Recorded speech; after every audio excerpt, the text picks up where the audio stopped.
Sorry about that. Oh shit. So it's December. What day is this? So this is a part 2 of the continuing video.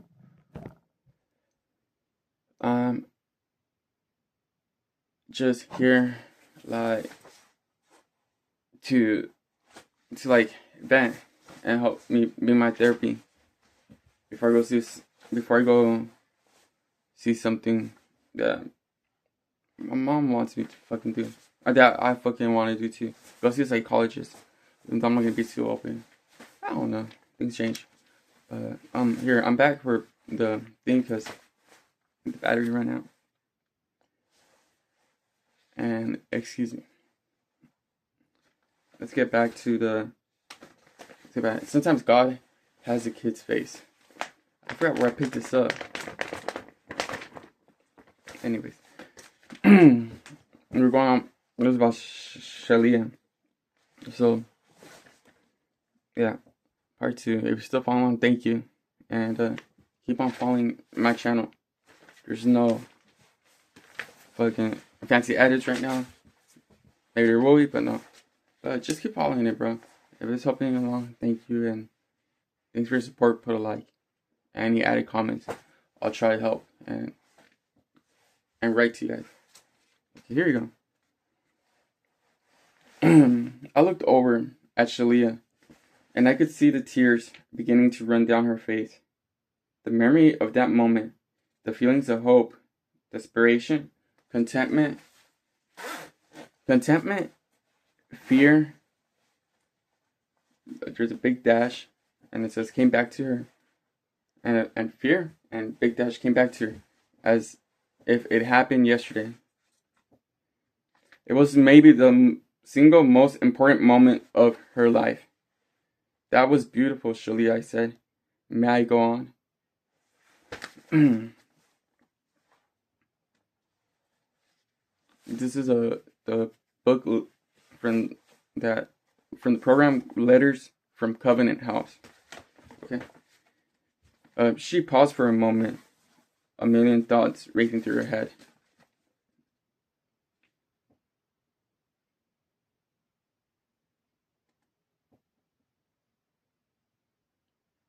Sometimes we have these feelings and we don't know what to do. Or we've never been through there and the other person doesn't know what to do. But that's how I caught this book. But let's begin.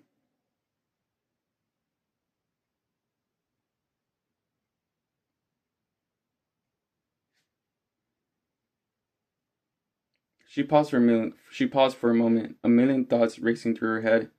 I think the next couple of notebooks are pretty private, she said.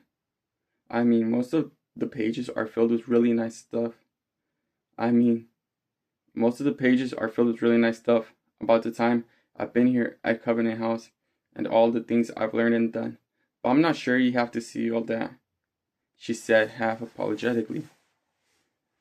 But maybe you could just take a look at this one, she said, handing me the last notebook. What's inside? I asked.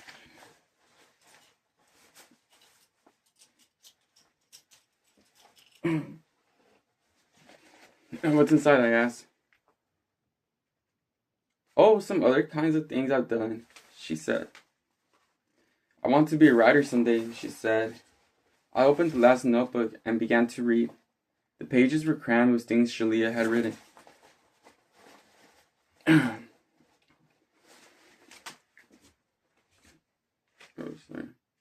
Shalia had written. ...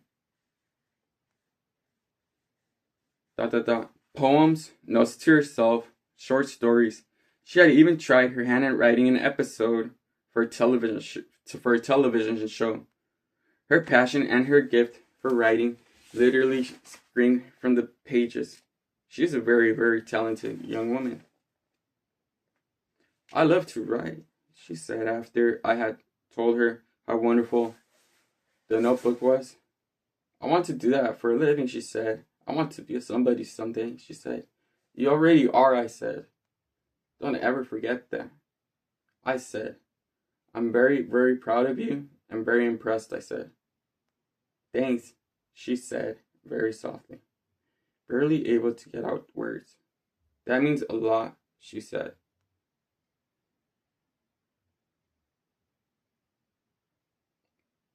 We spoke for a few more minutes, Julianne and I. The passion she has for things, her passions for life, her passion for writing, her passionate thanks for a chance we've given her, poured out of her as she spoke. Her happiness and zest for living gave me goosebumps.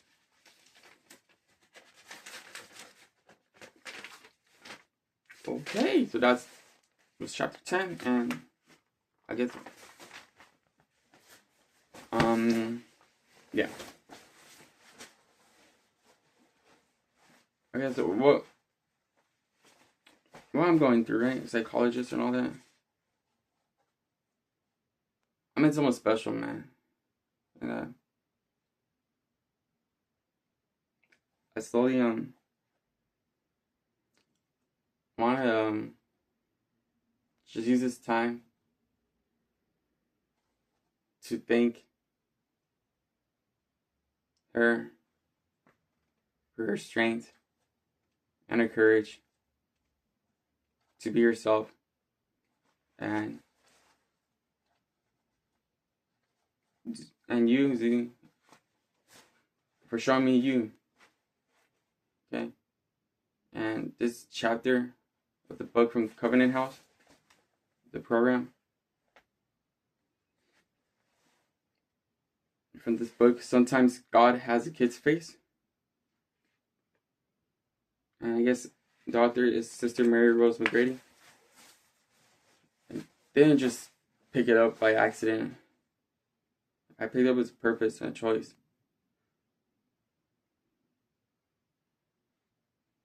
Because it just captivated me, the picture. And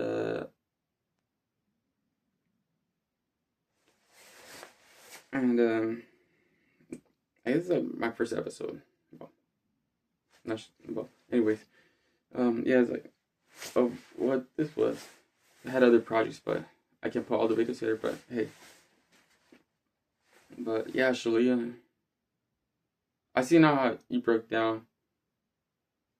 I had already seen this before the book, but the book just put some other thoughts, more thoughts into me about what more the good guy could have did if he didn't break down. And I never got to like have a proper way of me telling you my thoughts and ideas. I never tried to speak or even hold you one time, give me a hug, because once I did want to hold you for like being everything in the world, my world, and how I thought you came because of God's blessings, and I wanted to show up and talk to you that one day you didn't notice me out the bar. I wanted to talk to you, and I didn't even know you had met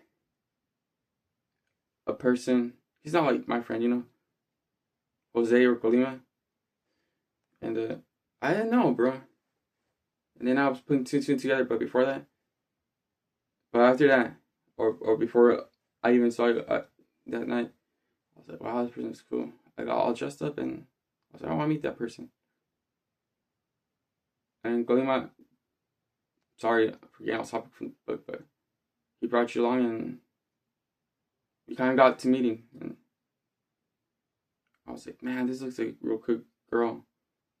Boy, dude, I don't mean it as emphatic or harsh, but yeah, those are my thoughts. But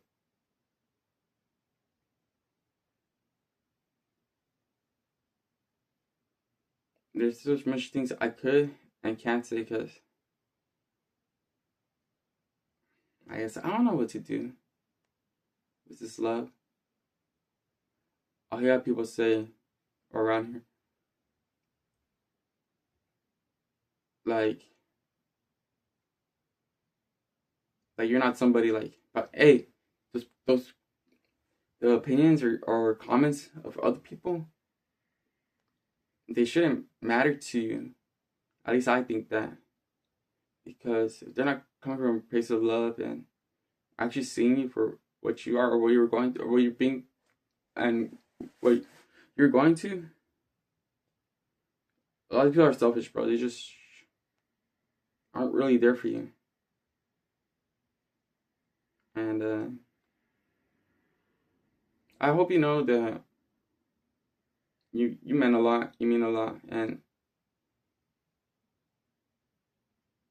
what's how oh man, there's any thinking. No, but like I hope you're doing good. And yeah. Let me see if I can find something.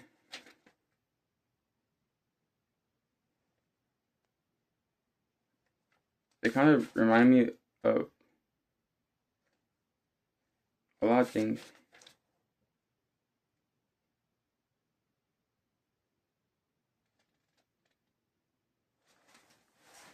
When the girl Shalia handed that person the top notebook, it kind of reminded me of myself when I wanted to be there for you, but I couldn't be there for you. When handed and covered me with trust by telling me your feelings. I mean, I don't have feelings, but your story, inside her mom. So I wasn't there, bro. I was like thinking about the future, thinking of how I wouldn't be misjudged, because I really don't let anyone in.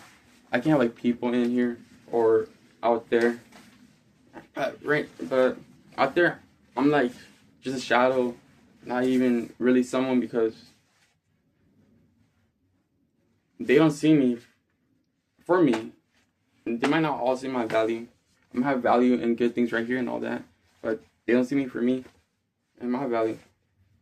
Because right now, I'm just gonna be like, if I meet a stranger, mostly guys like bros, whatever, I'll be like, oh shit, how's it going on? Just do some small talk, dip and leave, and sometimes I'll mention you when you're talking about something, or let's just like random comments, but I'm not like there always mention you.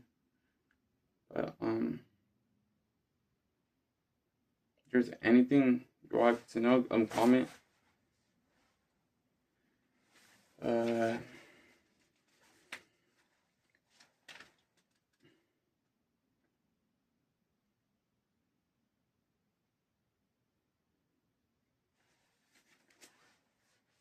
And I'm sorry. I felt right and wrong. Like someone that's there but not there for you. And I had that image below because I was scared to speak and talk.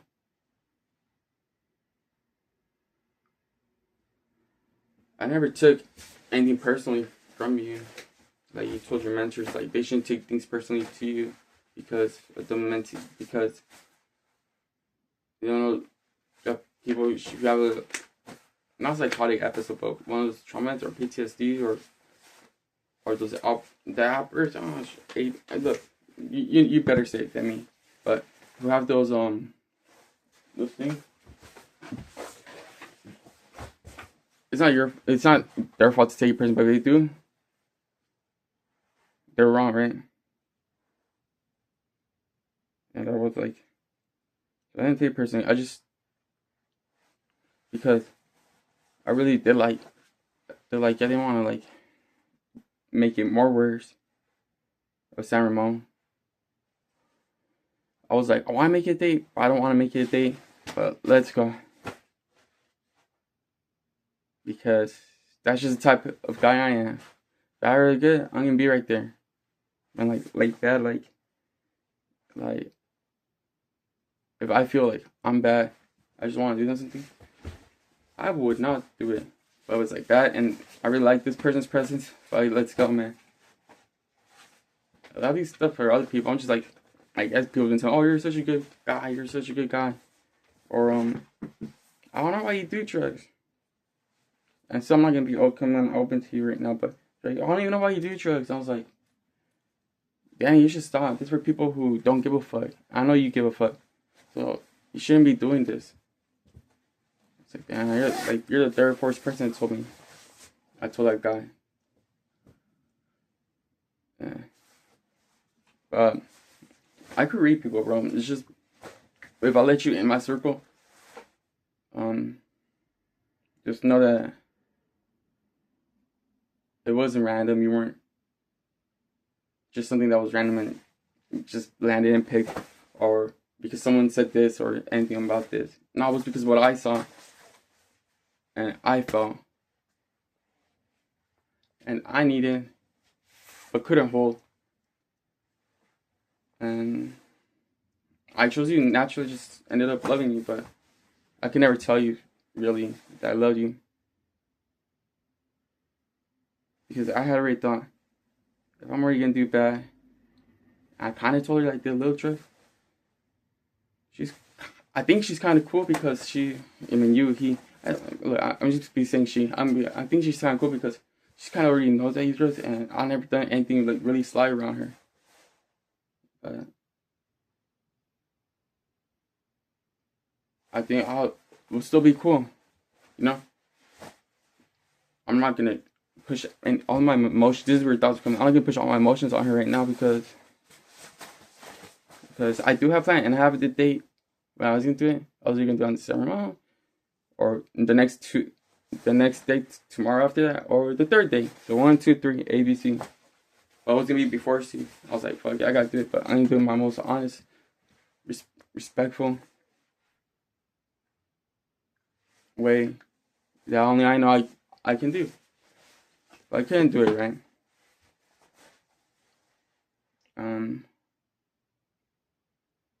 For a moment, I was like kind of hovering over you because we went to bar and you said I can come back and all that.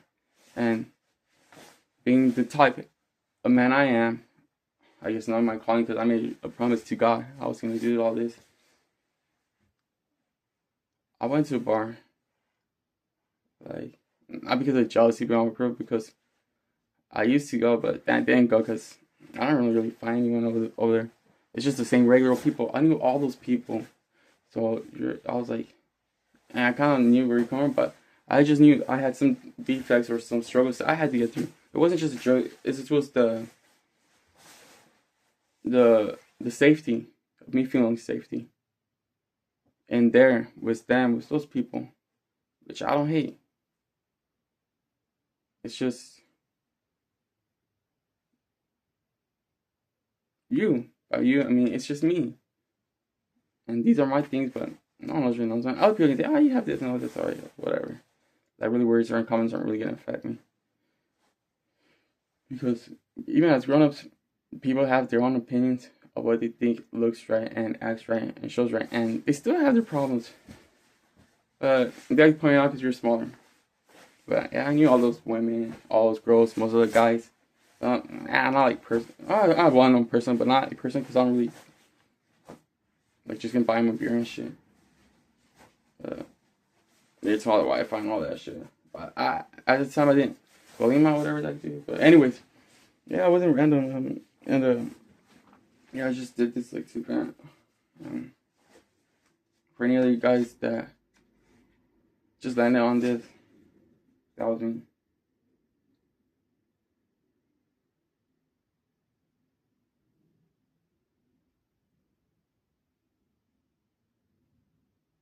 And then,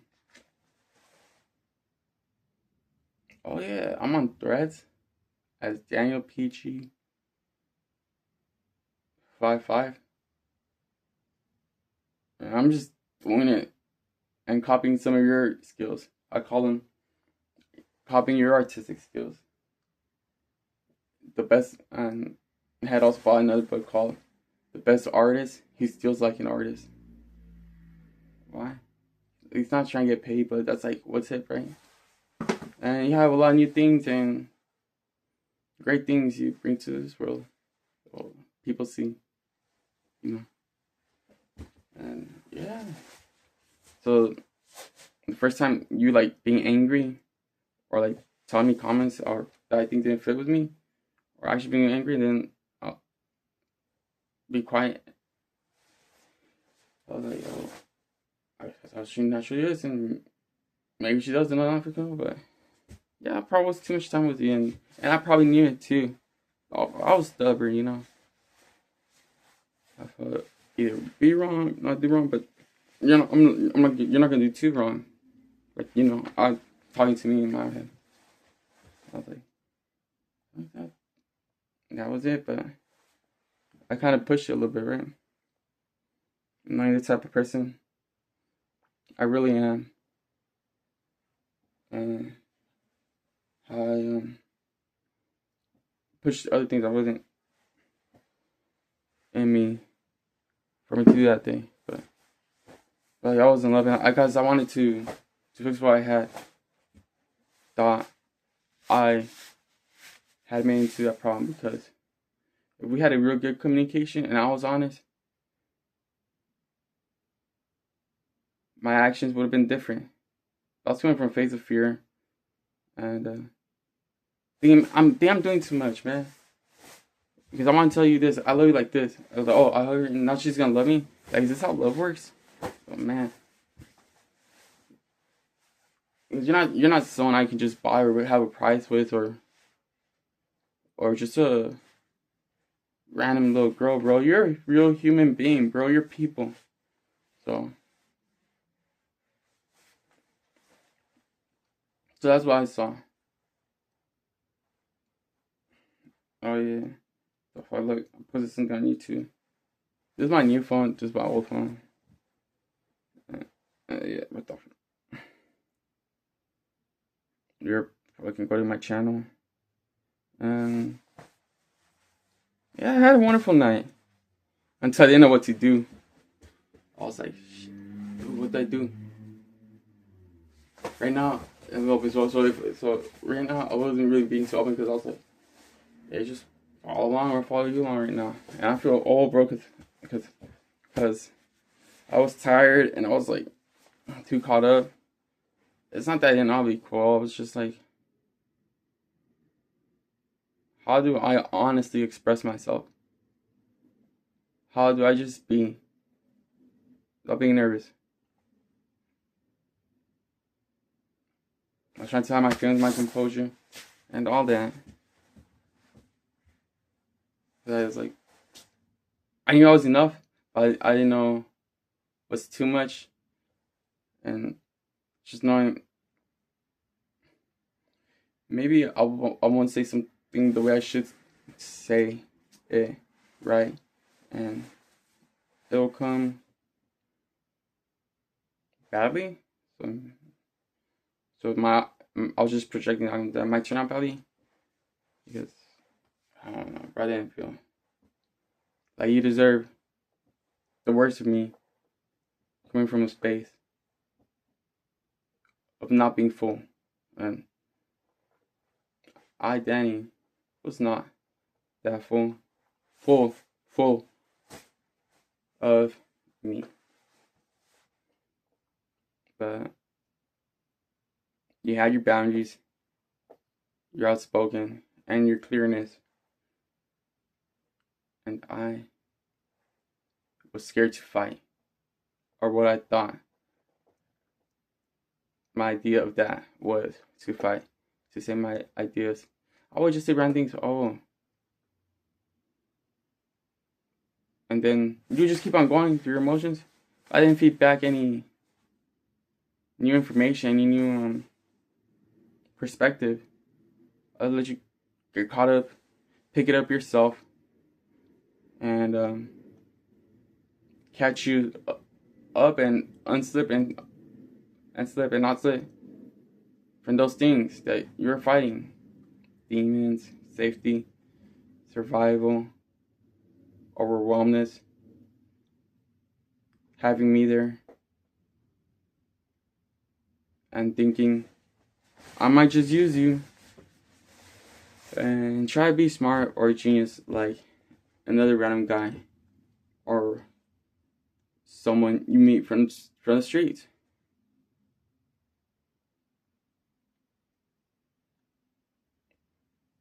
And I saw that was you, the protective you. And I was like, probably I'm not gonna win. I'm not gonna change the girl's opinions right now. She can think whatever she wants from me. But I was like, man, you think negative, man. Do something. If I didn't speak, I would just say random stupid shit. Not to you, but like nothing that really helped me get my plan out and to really have you see me for how you really thought I was the light. I like the person that was going to fulfill all those blessings, your blessings for you, you know? So.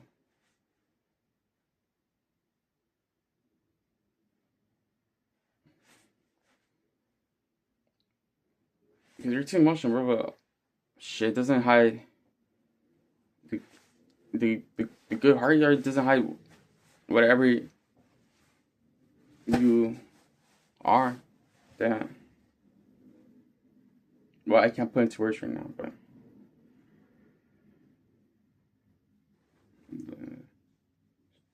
stupid phone all over the place. Post. Wait, I put. Let me see. Oh, this is not it. Fuck. Oh shit. I'm just gonna pause it, right? So thank you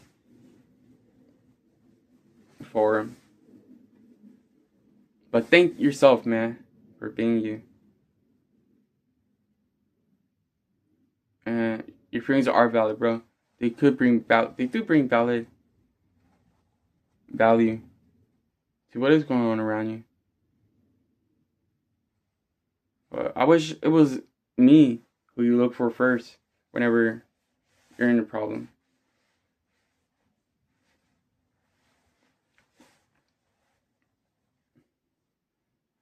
Oh, I found this right, and I'm gonna read this. It's like a picture. I have hundreds of pictures of you, not like you, but like what you mean, you know. So, watch it. What we have or had going on. What we have still lives in my mind. So when you love someone deeply, pain doesn't come often, but when it does, it hits harder. It hits harder because it comes from the place you care about most. Love expresses you. It leaves you vulnerable in ways nothing else can. Faith, trust, and communication are what carry you through the hurt, not around it. There's no skipping the hard parts. No pretending everything is fine.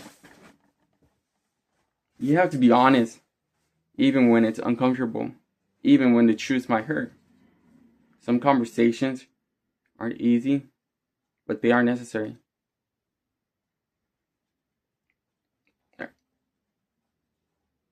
And I think from that, especially from here, look, from this part of that quote, you have to be honest even when it's uncomfortable, even when the truth might hurt.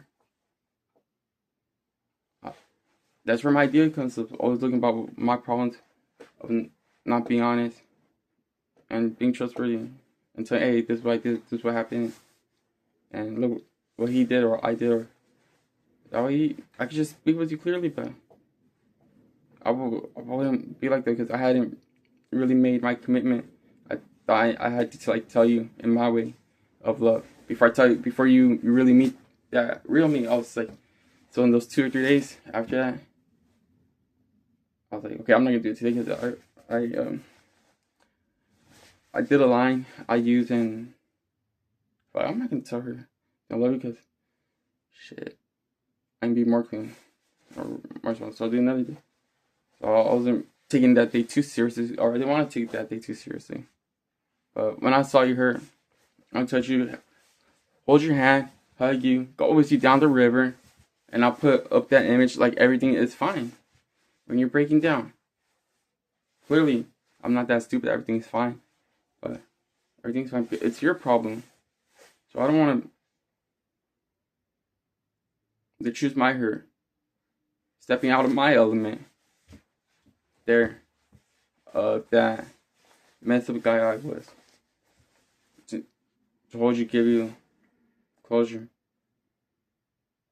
Because I saw in your face I want to be strong, but you're not strong, you know. You build up that strength because of you're strong because you had to be strong from what you've been facing or how you were born or ADHD. I had a friend named Tony from that ADHD, bro. I see some of that, but I haven't talked to him since high school. Some conversations aren't easy, but they are necessary. Like the real conversation, a true conversation. Not just comments about this and that or talking about stuff we don't really know about. I'm not getting to the true concept of any idea you might want. And putting all the pieces and puzzle right together. But anyway, something like that, fuck that comment. But they are necessary. Avoiding them only creates deeper wounds. Loving someone is a choice, especially when it hurts. And the only way it works is when both people are on the same page. Willing to show up, speak the truth, and choose each other anyway. And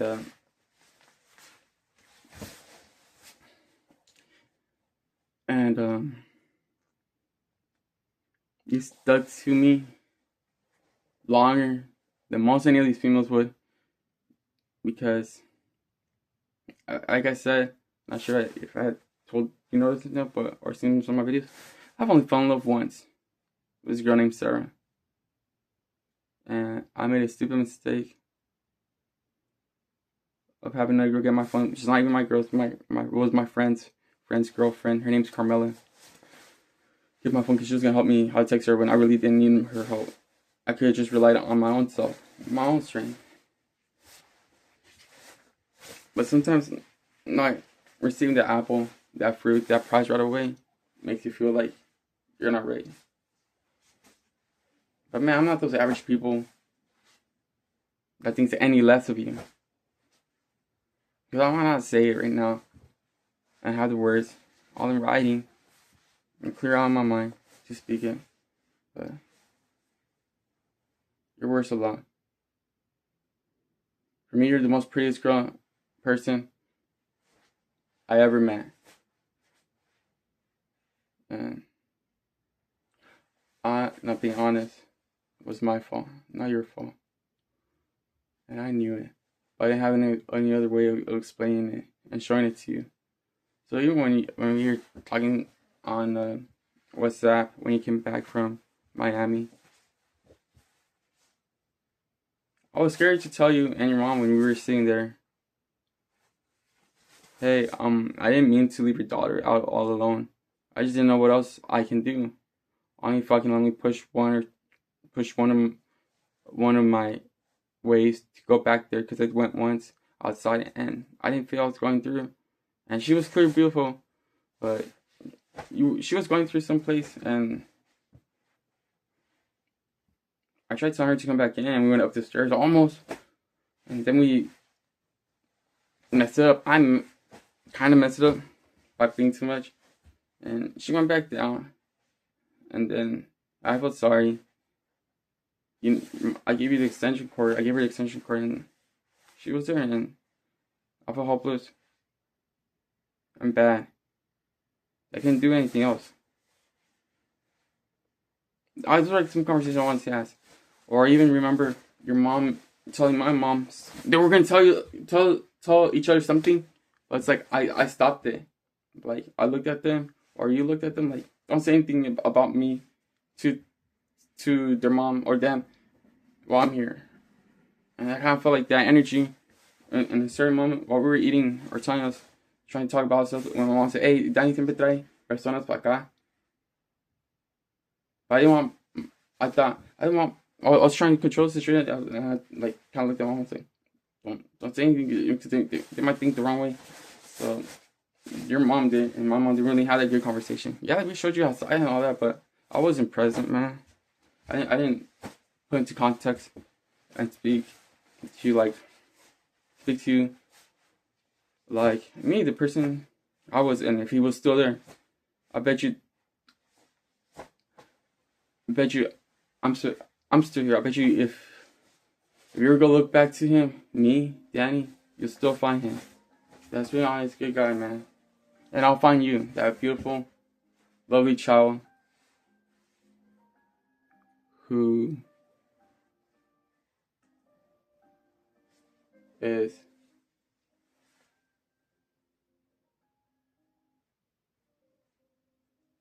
more than words can describe right now, but yeah. And then we just casually left, and I was like, here's a letter I kind of been writing. Yeah, but I was gonna do it just there, but I try to make everything like a little perfect. And I had a cold and had done drugs the other day, but yeah, bro. So I wasn't gonna be open with you like right away, but you said you read my letter and you wrote it, and it didn't hit well. I was like, fuck, like I wrote that kind of like to write it, but that's just my perspective right now of what I said. But doesn't mean what I said is even true. So I'm not an expert. I didn't get to meet you well. I never told you, hey, what you have and all that. And I never told you, hey, this is kind of me. Because we were all building up like that best image we have of each other. Like, yeah, let's go to gym. Or we're going to go to gym. Or we try to make something where we got connected and don't connect. Like I told you, hey, do you think this would look good on me? And we didn't get the skateboards. I would do like random those things that really have no comment, but when you need to step, guys, step. Be someone. Be there for your girl. Be there for the one you love, man. You know what you got until like it's kind of gone. Then you're gonna have to be like me, trying to cope through it and work through it. But if you're able to, never trust believing in them, but believe in you.